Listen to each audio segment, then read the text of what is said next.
কোনো পালাইনি, আমি কেন পালাবো?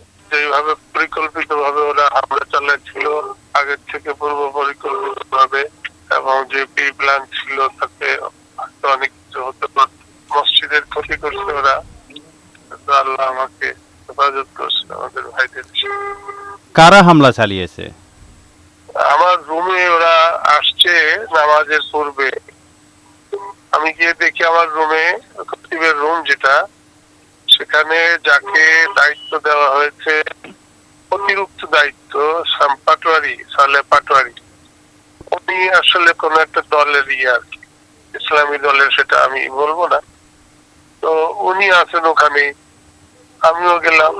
যাওয়ার পরে আমি ওনার সাথে কথা বললাম। কালকে তো যোগাযোগ করেছি আমি সবার সাথে, আমাদের সচিব অর্থাৎ ইফতার সচিব যে, আজকেও আমি কথা বলেছি, যিনি দায়িত্বে আছেন ডিরেক্টর। আচ্ছা, আমি সব ব্যবস্থা করছি, কোনো অসুবিধা নাই, এই আর কি। তারপরে কিছু কয়েকজন লোক আসলো, এই লোক আপনার কি বিষয়, আর ফোনে একজনে বলতেছে, এই তোরা বাইরে থাকো, হুজুরের রুমের সামনে কেউ আসবে না। তারপরে ওর মধ্যে একজন খুব আমাকে শ্রদ্ধার সাথে কথা বললো, ভাই আপনার পরিচয়? তো আমি মসজিদ কমিটির কেশিয়ার। আমি যে, ভাই ভালো কথা, আপনি আমাকে নিয়ে যাবেন, অসুবিধা কি? না, আপনি এই করছেন সেই করছেন, অনেক কিছু বলছে। আমি দেখেন, এটা বলা কি আপনার জন্য ঠিক? আমি এই 2.5 বছর যাবত এখানে খতিব, আমার সব কিছু লাইভ দেখানো হয়, আমার কোন রাজনৈতিক বক্তব্য বা কোনো কিছু কি কখনো আছে? যাই হোক, এক পর্যায়ে ওনারা আমার উপরে একটু হলেন যে, না আপনি গেলে অনেক কিছু হয়ে যাবে, এই হবে সেই হবে। কেন হবে? আমি তো দায়িত্ব পালন করতে আসছি, এখানে তো কোনো খতিব নিয়োগ দেওয়া হয় নাই। অফিস বলছে কোনো খতিব নিয়োগ দেওয়া হয় নাই। অতিরিক্ত দায়িত্ব যাকে দিয়েছে, খতিব না থাকলে সে পড়াবে। আমি আসছি যখন, সে পড়াবে কেন? আমি তো কালকে যোগাযোগ করেই আসছি। তারপরেও তারা জোর করে ওই লোককে, যিনি পাটোয়ারি, সে পাটোয়ারিকে মানে আগের থেকেই মেম্বারে বসায় দিচ্ছে। অথচ নিয়ম হলো আজানের পরে সুন্নত, মানে 2 রাকাত পরে, আজানের পরে তারপরে বলা শুরু হয়, এরপরে কিছু হয়তো আধা ঘন্টা বা এরকম সময়। তো যাই হোক, আমিও গেছি পিছনে পিছনে পিছনে গিয়ে আমি মুসল্লায় বসে আছি। সমস্ত মুসল্লিরা যখন আমাকে দেখছে, আজান শেষ হয়েছে, সবাই দোয়া পড়ে, দেখার পরে বলতেছে আমাদের খতিব সাহেব, আমরা খতিব সাহেবের পিছনে নামাজ পড়বো, উনি বয়ান করবেন। এই তো নারায়ে তাকবীর দিয়ে এই মুসল্লিরাই করছে, আমাকে মেম্বারে বসতে বলছে। তারপরে ওই দিক দিয়ে পিছন দিয়ে ওই লোকগুলো যারা আমার রুমে গিয়ে আমাকে করে আসছিল, তারা ওই দিক দিয়ে হইচই করে, মানে লাঠি সোটা নিয়ে ভাঙছে, এই ভাঙছে সেই ভাঙছে, অনেক কিছু করছে। সেইভাবে করে আমাদের উপরে হামলা।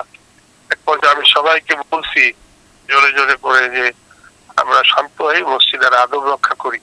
এবং তার ফাঁকে আমরা যদি একটা কথাও বলেছি, মানে প্যানের কথা, নবীজির কথা, কে কার শোনে।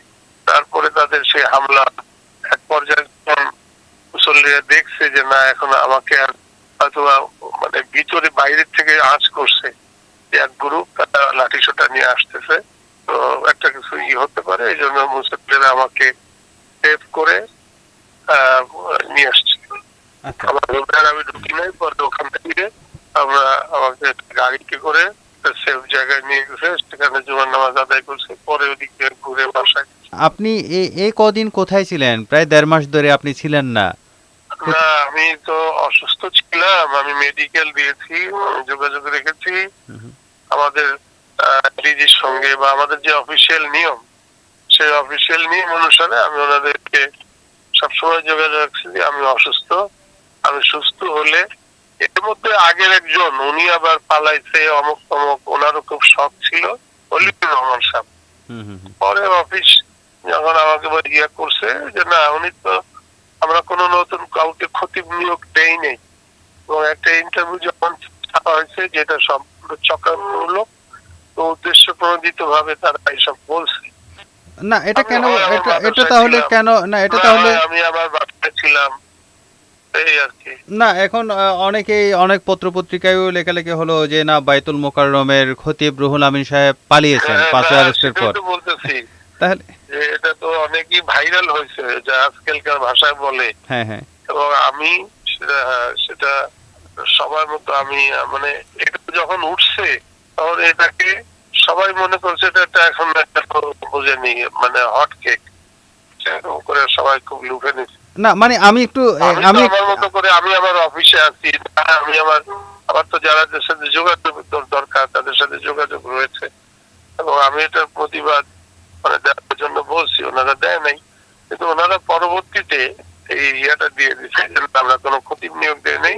স্পষ্ট করে জানতে চাচ্ছি মানে আপনি আসলে পালিয়েছেন কিনা, মানে তারা যেটা বলতেছে যে কোনো পালাইনি, আমি কেন পালাবো, কোনো পালাইনি আমি, এগুলো সম্পূর্ণ উদ্দেশ্যপ্রণোদিত ভাবে আমার অপকর্ম হয়েছে। আচ্ছা আজকে আজকে আবার আমি কথা বলতে একটু কষ্ট হচ্ছে ভাই, আমি যা বললাম এটার উপরে আপনি ই করেন, আমি কোনো পালাই নেই, কখনোই পালাই নেই। ওকে হুজুর আমি আমি খোঁজ পাওয়া গেছে, শোনেন আমি বলি, ওনার খোঁজ পাওয়া গেছে যে উনি গোপালগঞ্জ আছেন, তো গোপালগঞ্জ তো আমার মাদ্রাসা, আর আমি মাদ্রাসায় থাকছি, নাহলে বাসায় থাকছি, একটা বাসায়, এই তো আমার জায়গা, আর কোথাও কেন পালাবো। কিন্তু আজকের ঘটনার পর অনেকেই বলছেন আপনি গোপালগঞ্জ থেকে লোকজন নিয়ে এসে এখানে হামলা করেছেন, এরকম একটা গোপালগঞ্জ থেকে কোনো এইসব লোকজন নিয়ে কেন আসবো, আমি তো এইখানেই ছিলাম, আমি তো আমার বাসা থেকে আসছি।